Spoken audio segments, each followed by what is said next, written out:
Goal today, or tonight for this first part, is to read 2 chapters in one go. It's only about 28 pages. We definitely have read more on Twilight. It should be doable.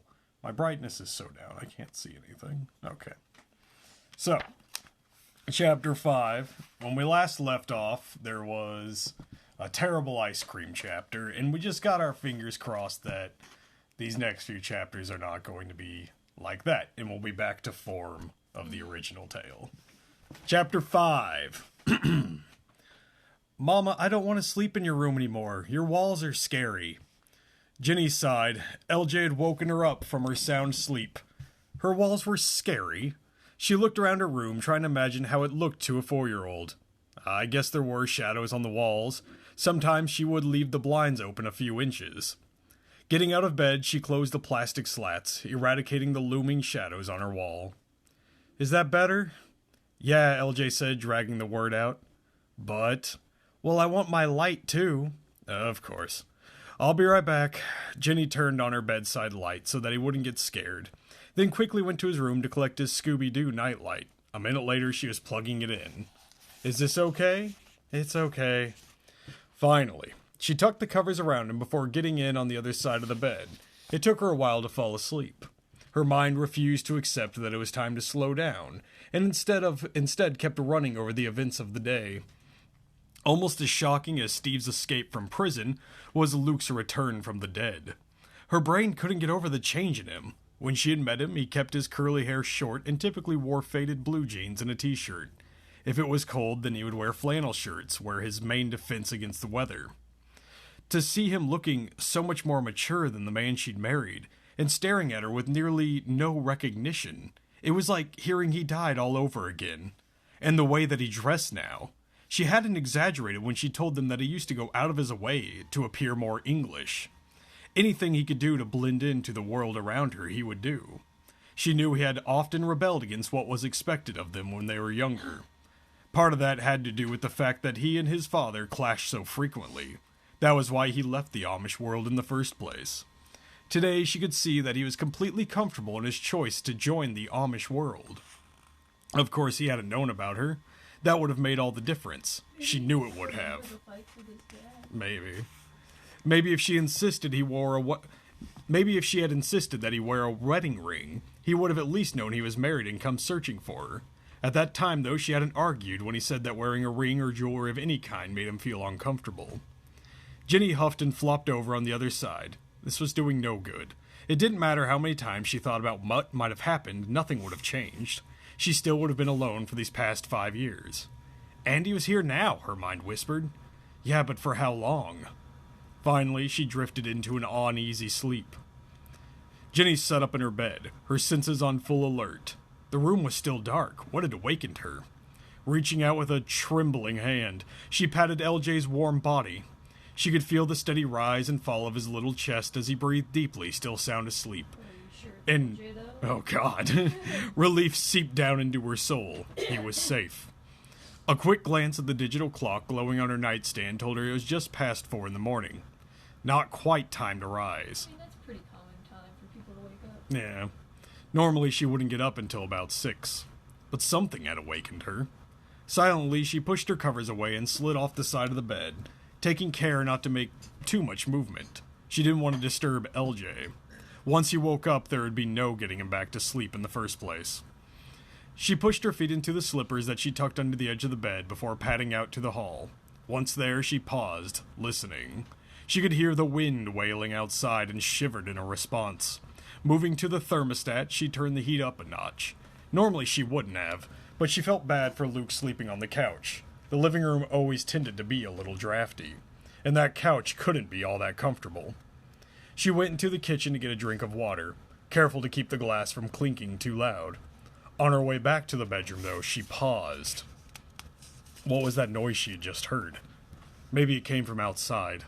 She went to her room and tried to look out her window. Her window faced away from the street. There were no street lamps to illuminate the ground below. In fact, it was impossible to see anything moving about in the inky blackness outside. Wait, I'm sorry. Did she leave her son alone in a room in her house when she doesn't feel safe? Yeah. There was a large tree right outside. Its branches stretched up to her second-floor window and beyond. And sometimes they did scrape against the windows. That's probably what she heard, and in her paranoia was overreacting. Or somebody climbed the tree and is in your room taking your boy right now. Kicking off her slippers, she crawled back into her bed, pulling the covers up over her shoulders.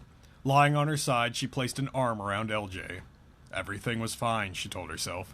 She was okay, LJ was here at her side, and Luke was just in the next room. Closing her eyes, she tried to will herself back to sleep, but it was hard with her heart thumping like a freight train. Thump, thump, scratch.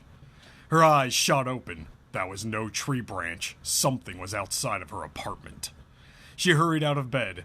Should she wake Luke? There was no way she was going to be like one of those women in a horror movie and go investigate the noise by herself. Not when she already knew someone was trying to kill her. Another scratch made up her mind. This one sounded like it was right outside LJ's room. Flipping on the hallway light, she ran to the bed and grabbed her son. Picking him up, she carried him as quickly as she could to the living room and deposited him on the love seat. Luke was sleeping on his back, one arm flung over his head. "Luke!" She ran to him and shook his shoulder. "Luke, wake up!" Faster than she ever would have believed possible, he bolted upright, knocking her completely over. He yelled out in Pennsylvanian Dutch, and she didn't understand the words, but by then he seemed to be aware of his surroundings. He bounded to his feet, helping her to stand even as his eyes began scanning the room. His posture relaxed when his eyes fell on LJ, still asleep in the love seat. "Are you all right? What's going on?" She wrapped her arms around her middle, chilled despite the fact that the living room was now toasty 70 degrees. I think I heard something. I thought it might have been a tree scraping alongside the apartment, but then I heard another sound. It was coming from outside LJ's room. There's no way it could have been the same tree branch." I love so much the just random details. 70 degrees. I know, it's really weird. She didn't say anything else. Luke was already headed down the hall. She wanted to call him back. What if someone was in there and he got ambushed? "Luke," she called out, her voice a raspy whisper, but he didn't respond. She grabbed her cell phone and lowered herself to the floor in front of the love seat where her son was waiting. She wanted to be ready to call 911 at any moment. Luke stepped into LJ's bedroom. The light filtering in from the hall illuminated much of the room, casting eerie shadows on the wall. He stood for a moment, allowing his eyes to scan the room, but nothing stood out as being out of place. Ginny had heard noises from outside. Striding over to the window, he opened the blinds, but there was nothing moving outside. Casting his eyes down, though, he froze. Up against the side of the building, propped right against the windowsill leading into his son's room, was a ladder. "Ginny," he called out softly. Within seconds, she was in the doorway. She seemed to glow, silhouetted against the soft white light from the hall. For a brief moment, he was trapped, an image of her in a long white gown flashing through his mind. When it vanished, he blinked. "Did you find something?" she asked. He pulled himself back from the sense of loss suddenly engulfing him. Unable to speak, he nodded and pointed to the window, giving himself time to recover. Brow furrowed in confusion, she stepped to his side and looked out. When she sucked in a breath, he knew she had seen the ladder. Hoping his voice was under control, he asked, "Was that there earlier?" He wasn't surprised when she shook her head no. I bet he leaned it against the window. That was the thud I had heard. Should we call the police? He was normally reluctant to take that course of action, but when it came to Ginny and LJ, he found he was more than willing to do whatever necessary to keep them safe. "Oh, yeah, definitely." Her chin quivered, but she steadied herself. She was so pale.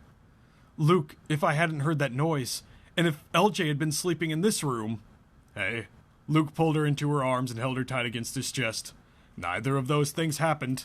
But he is in the floor in the living room by himself right now. "Yeah, you can't torture yourself with what might have been. You're safe, LJ's safe, and I'm here. We're going to call the police now, and then we'll go from there, yeah?" Her only response was to nod her head against his chest. He wanted to stay in this position, but he knew he needed to let her go just one more second. She pulled back reluctantly. He opened his arms and watched as she stepped away. "I'm okay." She surveyed the window once more before spinning around and striding from the room. He could hear her voice a moment later on the phone with the police. "They'll be here in under 10 minutes, Luke." "All right, I will clean up." He gathered his bag and went into the bathroom. He arrived back in the living room to find that LJ had woken up and Ginny was opening the front door and standing out of the way so that the police trooper who had come to check out the situation could enter. Trooper Carter looked around and waved at LJ, who was sitting in front of the television watching a video. Yeah, that is some response time. Also, it's the same cop from earlier that day. This guy does not sleep. No, he is dedicated. LJ waved back and took a bite of toast that his mother must have made at him while Luke was in the bathroom. His eyes was back on the TV. Luke looked at Ginny and raised an eyebrow. She nodded her head in LJ's direction. He isn't supposed to watch TV unless it's a special occasion, so he's probably not going to move from that spot until the video is done. It's weird. He approved, he decided. LJ didn't need to know how worried his parents were, or how close he'd come. Page stuck. Being napped. Oh no, that was just the end of that sentence. Okay. He hadn't let Ginny go there earlier, so neither would he. He turned his eyes back to the trooper talking with her. You woke when you heard something, Carter was saying. Yes, I wasn't sure what it was, but it was a strange sound, one I'd never heard before. When I heard another sound coming from the direction of his room, she lowered her voice and discreetly pointed at the 4-year-old engrossed in cartoons. I came and got Luke. He was sleeping on the couch. Carter turned his gaze to Luke, who picked up the narrative. There was nothing in the room and I couldn't see anything outside. It was still dark, but that's when I saw the ladder. Carter's eyes sharpened. A ladder? You better show me. Jenny's eyes flashed to LJ. Luke touched her hand. Jenny, why don't you stay with LJ and I'll take Trooper Carter back? Relief flickered across her face and she nodded. He understood. She didn't trust LJ to be safe alone in the room in his own home anymore, and the idea saddened him. This way, Luke led Carter down the hall and stood back while the trooper examined LJ's room. Carter pulled a pair of latex gloves over his hand and opened the window before peering at the screen.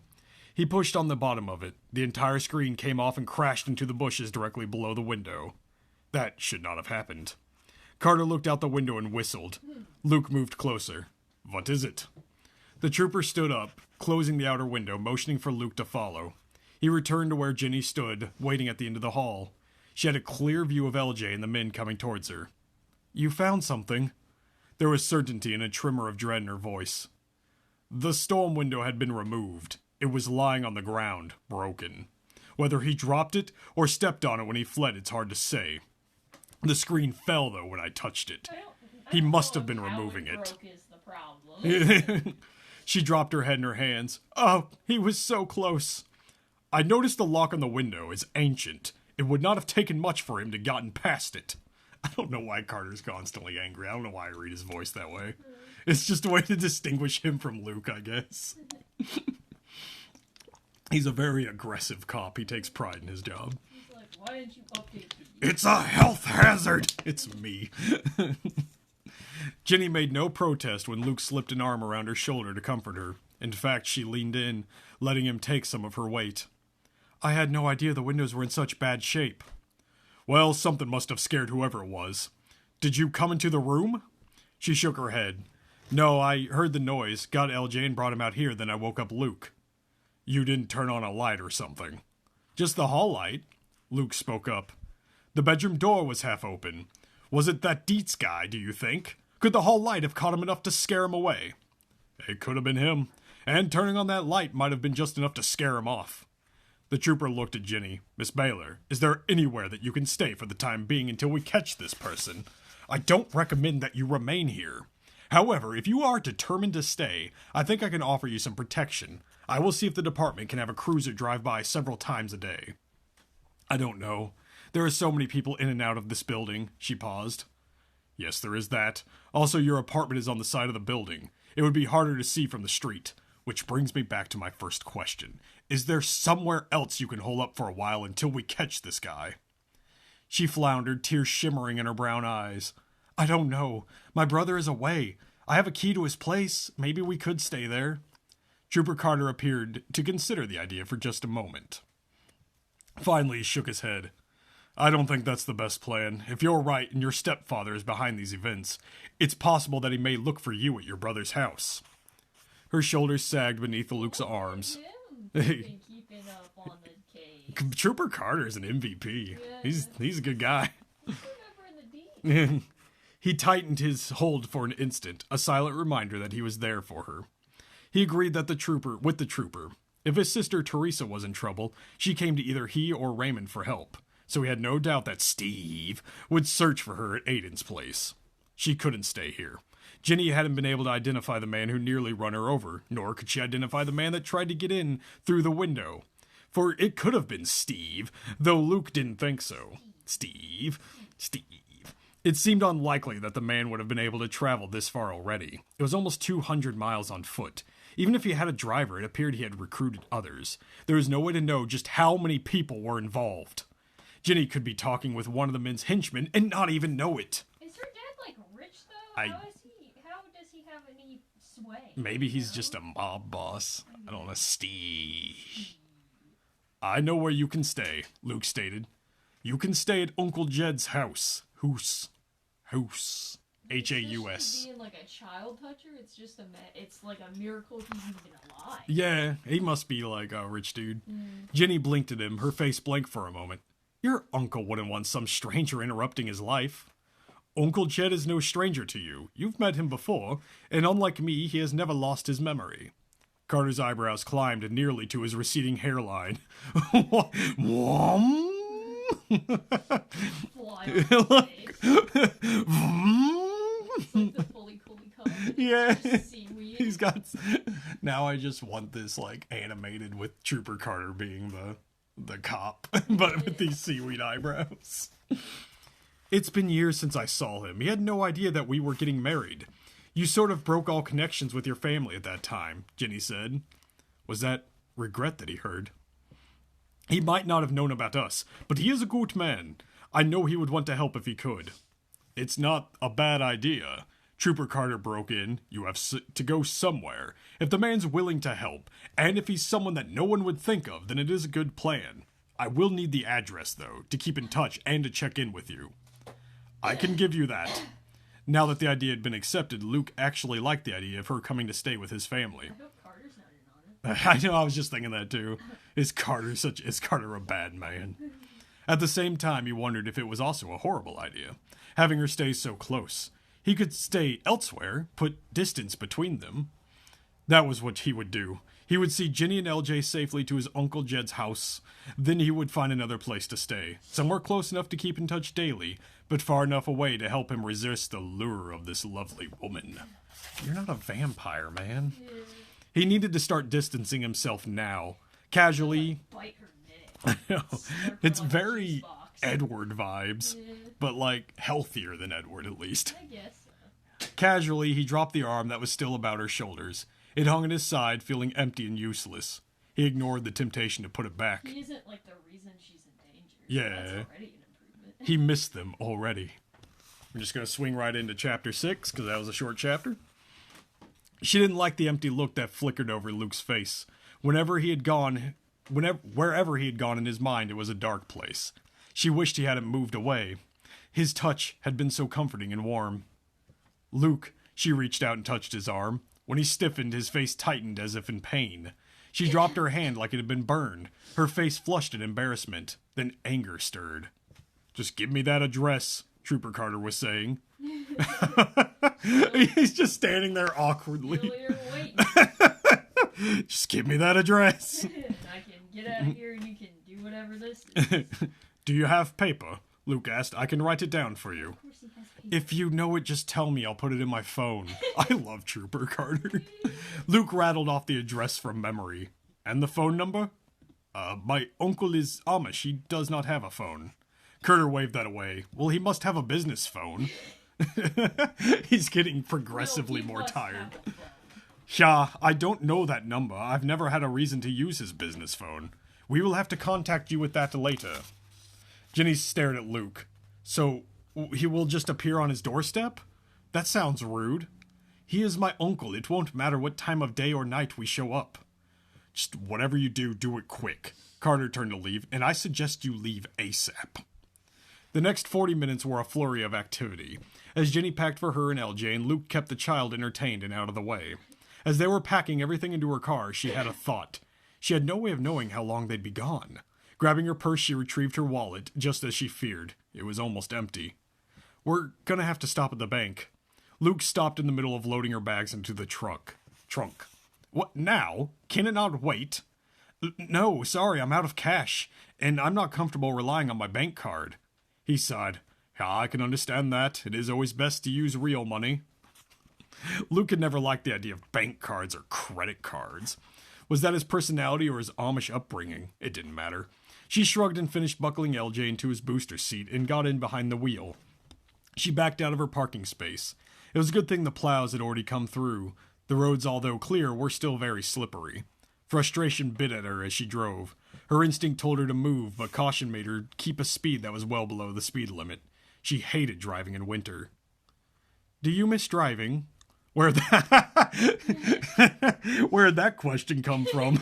But now that she had asked, she found out she really wanted to know.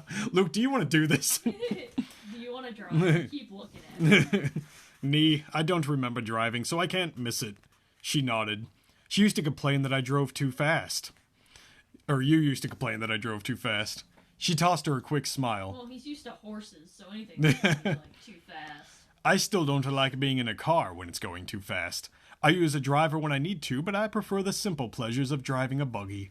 I can think better and take time to appreciate the world that God had created. I feel like you don't drive a buggy so much as you steer a buggy. You just sit in a buggy, yeah. Ginny squirmed in her seat. She wasn't sure she wanted to bring God into their conversation, not when he hadn't protected them. Or maybe he had.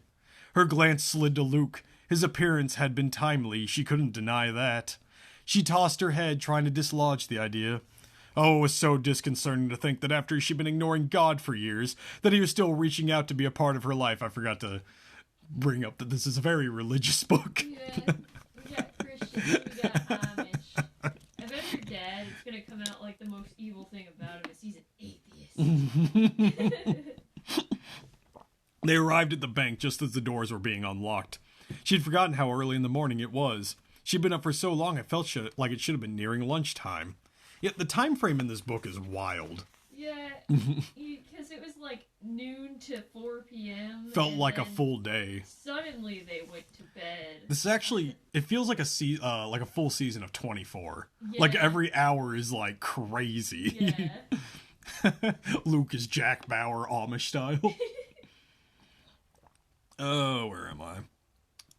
The reason why they'd been up so early made her stomach clench. No time to think about that now. She parked the car in front of the bank and shut off the engine. Luke looked at her in surprise. I thought you would go to the ATM machine. He pointed to the drive-through line. Jesus Christ, here it comes. She shrugged. I don't trust those things. Working with technology the way I do on a daily basis, I've seen too many systems get hacked. It's so randomly preachy. Yeah, like, okay, boomer. I also like how she's like, I work with technology, so I don't trust it. Yeah, it's like, do you do a bad job? Yeah, it's like if you're an IT person, then you should, like, know how to fix things, I would assume. He looked thoughtful, but didn't argue. Instead, he unbuckled his seatbelt and opened his door. She climbed out of her side and popped open the back door. Let's go. She grabbed up LJ and the three of them went into the lobby. Like, surely one of you can wait in the car. Yeah.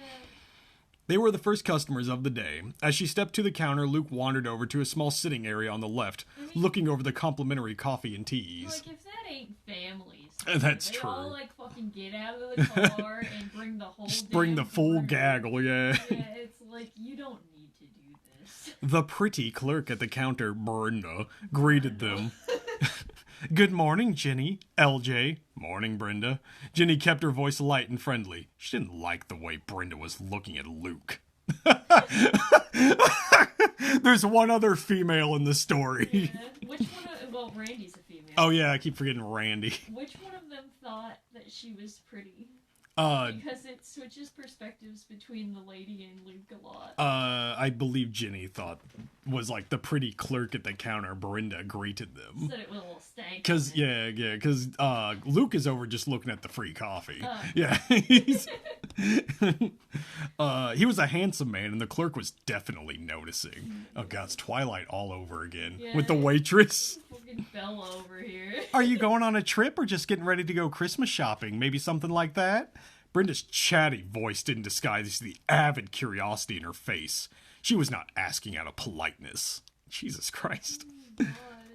Something like that, Ginny hedged. If you Sudden are, suspicion this tugged at Ginny. possessive of whoever you're with, you need to stop and get some help. Cautioning her to mind just how much information she was going to give out. Could Brenda be involved? She immediately scoffed at herself. Brenda was harmless, chatty, and somewhat flaky, and she was known around the town for her love of gossip, but she wasn't evil. Efficiently, Brenda counted the money back to Ginny. Thanking her, Ginny shoved the money into her bank envelope and put it in a purse slung across her body. She zipped it up and smiled at Brenda, preparing to leave. So, Ginny, the clerk leaned closer, pitching her voice low. Her heavy floral perfume hit Ginny's nose, causing it to itch. She was afraid to breathe in too deep, fearing the thick scent would send her into an asthma attack. I mean, if she's a bank lady, there's no way she's wearing that much perfume. She'd be sent home. Ginny, They're very particular. I can't help but notice that good-looking man you came in with. Who is he? Ginny backed away, keeping her smile in place with just an effort. Just an old friend. Look, I'd love to chat, but we're on schedule today. As she backed away, she nearly ran into Pete Walsh. Pete worked at a local auto parts store. Oh my God, Hello, here we Pete. go. He asked her out a few times, and Ginny always refused politely, telling him she had no time for dating. Something about the way his expression always seemed to border on a leer made her uncomfortable. He was eyeing Luke. Luke is bad, and every woman who isn't Jenny is a whore. His expression towards Luke was bitter. Ah, you won't go out with me, but you'll hang out with some Amish dude, he said. It's not what you think, he began. The ringing of her phone cut her off. Randy, finally.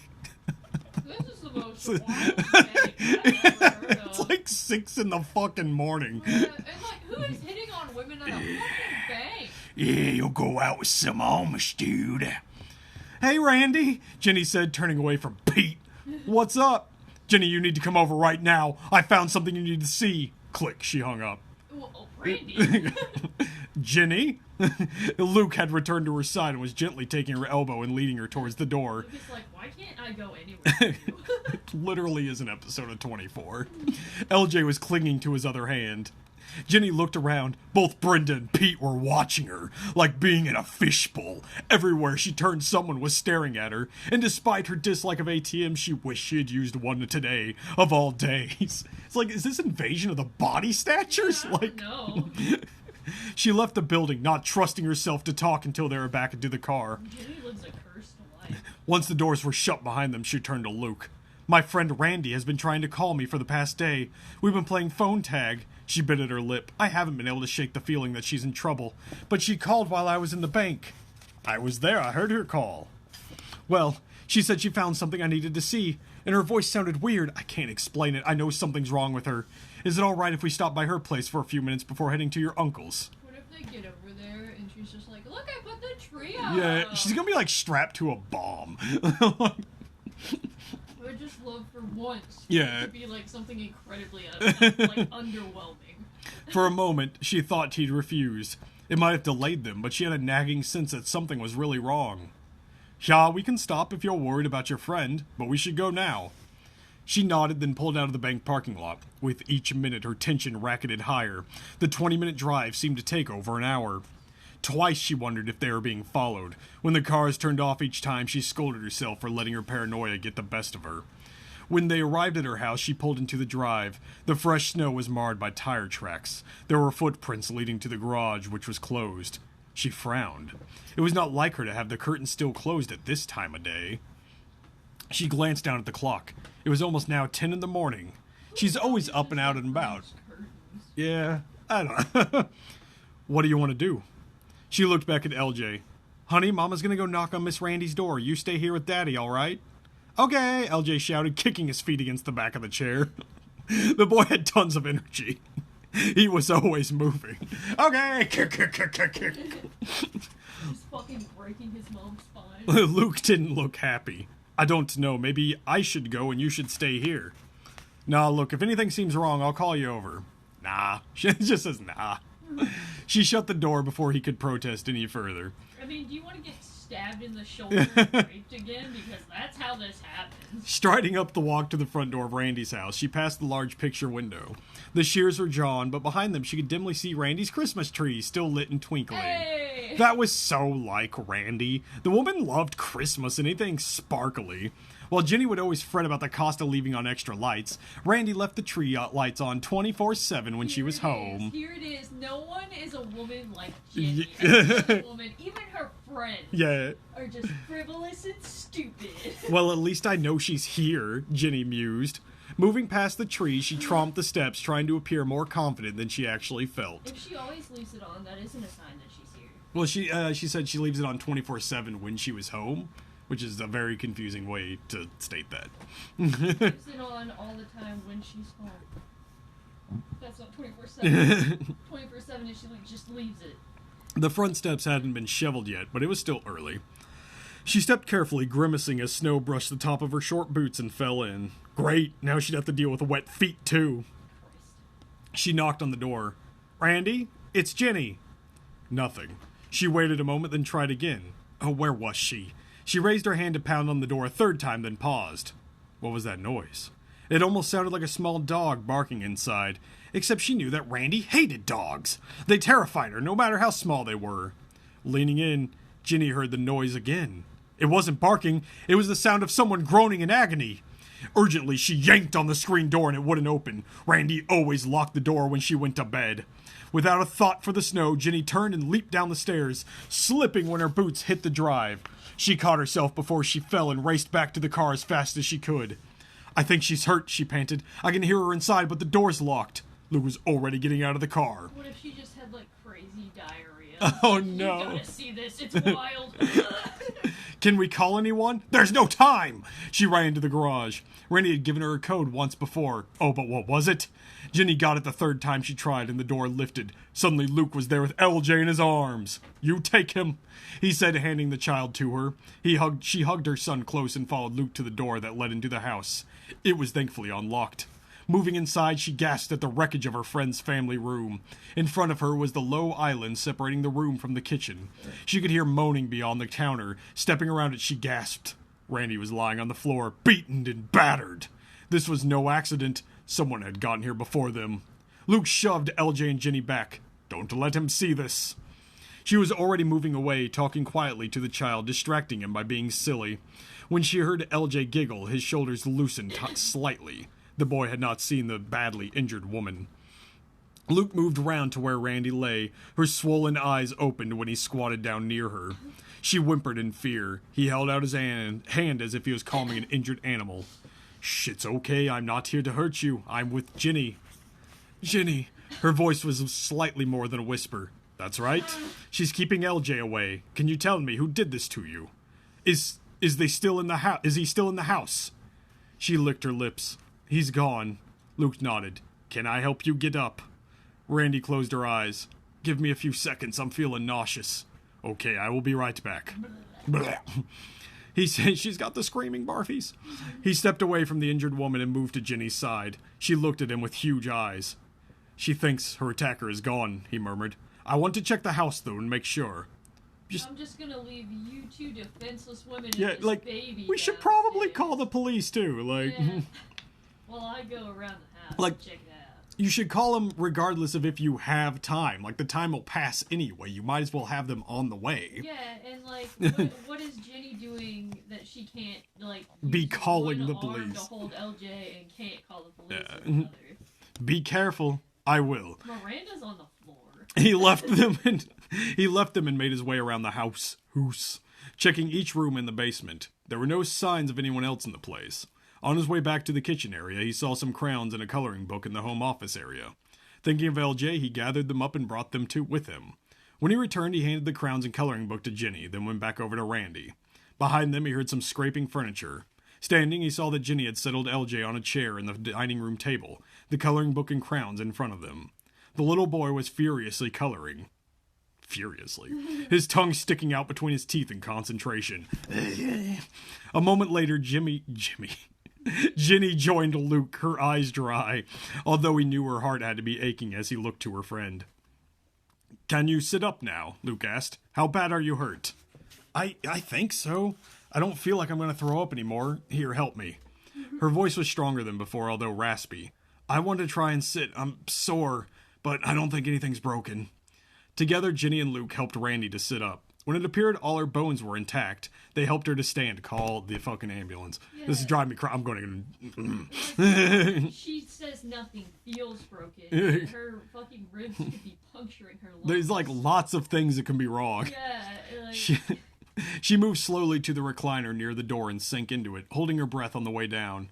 Oh, Randy, what happened? Ginny asked at last. It was Morgan, the woman gasped out. Ginny's jaw dropped. Morgan? Luke was lost. Morgan? Who is this Morgan? Randy closed her eyes briefly. Morgan's my brother. Well, my half-brother. It's the League of the League of Shadows. Her half-brother even. Her evil half-brother. How soon until, like, fucking Bane blows through the door? Yeah. Like, Ra's al Ghul. Morgan's my half-brother. After I left foster care, we kept in contact. I'm going to break you, Ginny. What would break first? Your spirit or your body? It just drops Ginny on its knee. After I left foster care, we kept in contact. He spent some time in and out of jail for the past 10 years. When he got out 5 months ago, he had no place to go, so I let him stay here. Ginny didn't look surprised. You always had a soft spot for him. You never liked him. Well? Luke looked fascinated. A tide of pink swept over Ginny's face. It's not... Randy choked out a weak laugh. Oh, I'm not blaming you. You might have been smarter than me. This just isn't the time for whatever the fuck this is. You always said he was trouble waiting to happen. Her voice cracked and a sob burst out. Ginny hurried to embrace her friend. Luke turned his head, wanting to give them some privacy in the small space. Ah, this was awkward. He went over and sat with LJ, listening with one ear to the murmured conversation behind them. What are you working on? He reached out and ruffled the curls on the boy's head. I'm drawing a picture of my doggy. Luke's eyebrows rose. Your doggy? I did not know you had a doggy. LJ didn't look up from his important task. Oh, not yet. I will. And when I do, I'm going to call him Buster. Why Buster? He sensed Ginny's warmth at his back. The scent of vanilla wrapped itself around him, reminding him of home and security. Buster's the name of your friend. Joey's dog, honey. We can't have a dog in our apartment. Oh. That was Ginny talking. Clearly, this was an old familiar discussion. Luke's like, I can't go anywhere. He glanced back. I'm talking to him. I came here to escape your inside jokes. Where did Randy go? Ginny glanced at him out of the corner of his eyes. She said she had something to show me. That's the reason she called me earlier. And then Morgan showed up just after we hung up. When he saw what she'd found, he went ballistic and attacked her. Then he swiped her phone so she couldn't call for help. I think he thought she'd die. She didn't tell him we were on the way. Did you ever tell her about Steve? Steve? He kept his question vague, not wanting LJ's innocent ears to hear about his ma'am getting attacked. She bit her lip. I told her about what had happened when I was 11 and how I ended up in foster care. She does not have any idea about the other time when I was 15, and I doubt she would have guessed it. I took great care to pretend that it never happened. You're the only one that I ever told. I might not even have told you, except that you were there immediately after. He bowed his head, a memory of her battered face and blood-soaked clothes edging its way into his mind. Luke, her hand touched his. I remember, not everything, just images. He grabbed her hand briefly to reassure himself that he was well before dropping it. She drew in a harsh breath. He returned to the subject they'd been discussing. How could that and her brother be connected? Did he ever meet Steve? Never. I asked the same question. She said she'd need me to see it to understand.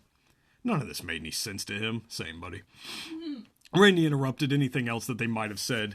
She shuffled back into the room, obviously still in pain. She needs an ambulance. Yeah, I'm gonna lose my mind. Probably something is wrong and she might die. Especially if Morgan expected her to be dead. Yeah. Her face was pale as she dropped a shoebox on the counter. Like, that doesn't say to me that he roughed her up a little bit. It's like, he wanted her to die. Yeah. And probably went to lengths to make that happen. Several photographs spilled out of the box. Jenny bent to grab one that had slid off the counter and floated to the carpet. As she stood up, she flipped the picture over. Luke noticed all the color leached from her face, leaving her complexion ashen. Rushing to her side, he placed an arm around her as she swayed lightly. He met her gaze, but she doubted she was actually seeing him. She'd gone somewhere else in her mind. "Jenny!" he said firmly. Jesus Christ, Luke, give her a second. She blinked. Color flowed back to her cheeks, though she didn't look like herself. When she pushed the picture into his hands, his fingers closed around it automatically. He gave her one last look to make sure she was steady before taking the look at the picture that had such a shocking effect on her. It was a picture of Ginny staring out her window in her apartment. Heat started to swirl in his gut. He breathed in through his nose to keep calm, setting the picture aside. He reached into the box to look at another picture, and another.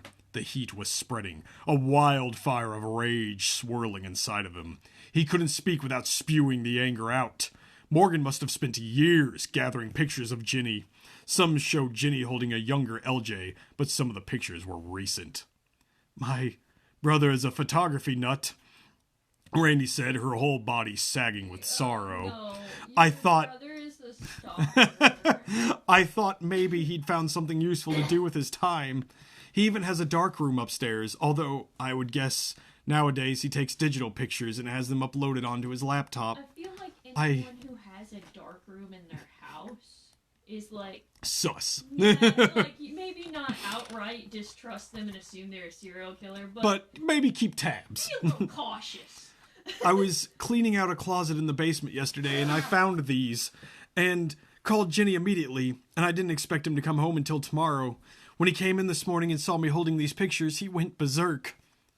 "I'm surprised he left these around you," Ginny said. Randy hesitated. Probably didn't think she'd be rooting through his stuff. He took most of them. These were the ones that were left on the bottom of the closet.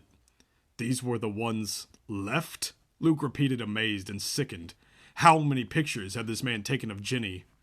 "Why?" Ginny's voice trembled. "Why would Morgan be taking pictures of me? I've never done anything to him." Luke didn't like what he was hearing. "Do you have a picture of Morgan? I think I need to see what he looks like." Randy sighed. "Not a recent one. There's a picture of him and a buddy on a fish. Also, give the damn picture to the police. What are we doing?" Why aren't we calling the police? Miranda's dying. Randy sighed. "Not a recent one. There's a picture of him and a buddy on a fishing trip on the kitchen counter. He's the one with the mullet." Of course he is. Luke walked to the counter to look at the picture. Morgan Griggs looked ordinary enough.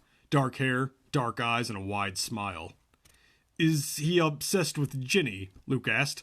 "I've heard that stalking is a serious problem in the English world." Fuck off, Luke.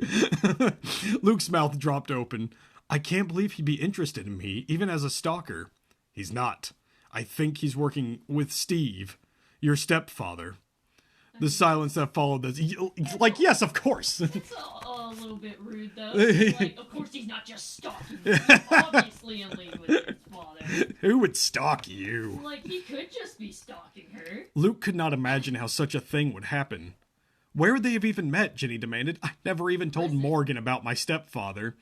Randy glanced away. "That's my fault. When Morgan and I were younger, he was making fun of you.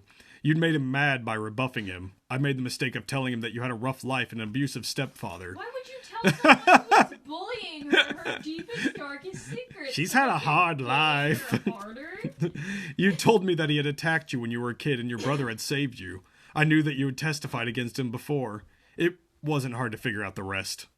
Luke made no protest when Ginny latched onto his arm. Randy's comment did not bode well. "What do you mean?" Ginny asked sharply. Now Randy looked annoyed. "Oh, come on, Ginny. I knew that you were testifying against him, so did Morgan.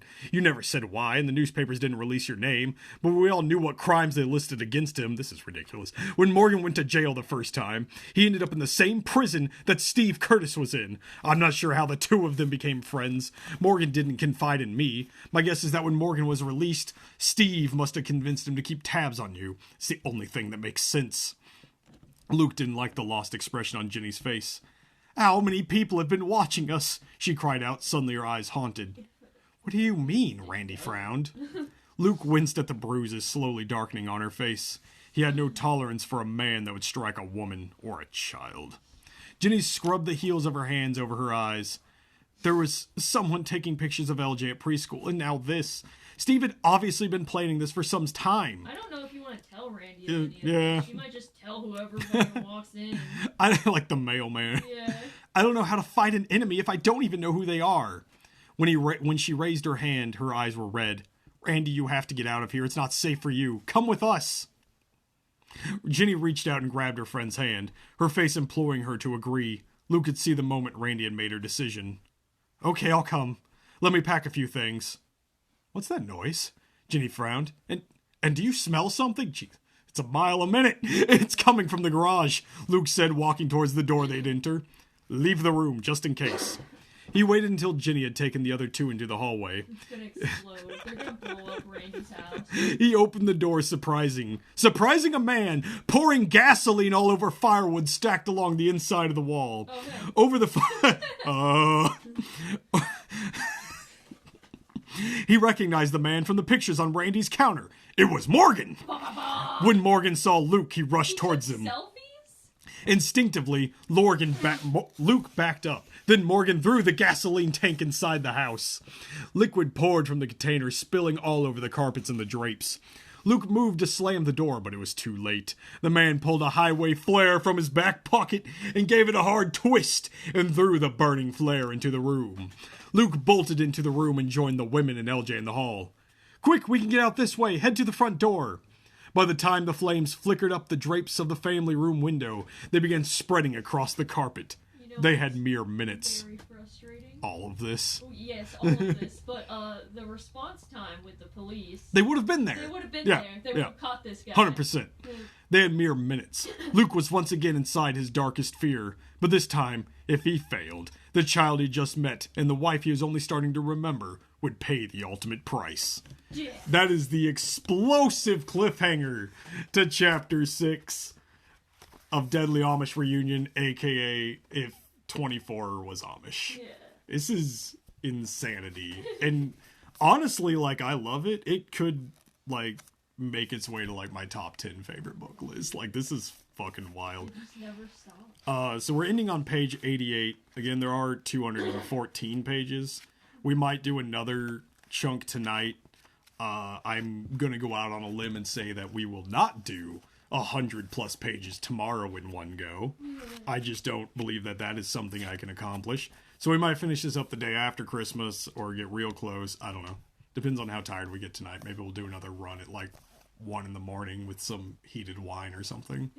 All right, goodbye.